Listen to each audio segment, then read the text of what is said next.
fan letter লিখাটো মোৰ মানে চখ আছিল আমি স্কুলৰ পৰা লিখিছিলোঁ কিছুমান বদমাছি কৰিও কৰিছিলোঁ তাৰমানে আমি মোৰ বেষ্ট ফ্ৰেণ্ড আমি 3-4 জনী ছোৱালী মিলি পেলাই আগতে আমি স্কুলৰ পৰা এই মেগাজিনবোৰত যে এড্ৰেছবোৰ পাওঁ নহয় তাকে আমি চিঠি পঠিয়াও আৰু আমাৰ নামবোৰ স্কুললৈ যিহেতু স্কুলৰ এড্ৰেছ দিওঁ ঘৰলৈ আহিলেতো মাৰ খাম আমি হিন্দী চিনেমাৰ এক্টৰ এক্ট্ৰেছৰ লগত কি এইবোৰ হেৰি কৰি আছো বুলি তাৰপিছত সেইকাৰণে তেতিয়া এইবোৰ ইমান ফ্যান লেটাৰ আমাৰ গোলাঘাটৰ নিচিনা ঠাইত ইমান নাছিলে বস্তুবোৰ মানুহে নাজানিছিলে সেইকাৰণে ঘৰত যে গালি খাম সেইটো জানো কিন্তু স্কুলৰ স্কুলতো গালি খাম ছাৰ বাইদেউটো আমাক গালি পাৰিব সেইকাৰণে আমি নামবোৰ সলাই দিওঁ যিকোনো নাম আমাৰ দিওঁ আমি নিজে কিছুমান কৰি লৈছিলো নাম দিছিলে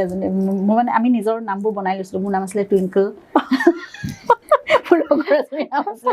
ৰিমলি এনেকে আমি মানে নামবোৰ বনাই লৈছিলো বুজি পাইছো সেইবোৰ নামত আমি সব ছদ্মনাম আৰু গোবিন্দা চাংকি পাণ্ডে কোনো বাকি শক্তি কাপুৰ সবকে আমি চিঠি দিওঁ আৰু ৰিপ্লাই আহে এখন ফটো আহে লগতে এখন চিঠি আহে চিঠিখন প্ৰিন্টেড থাকে এখন সবকে দিয়ে তাৰমানে বুজি পাইছো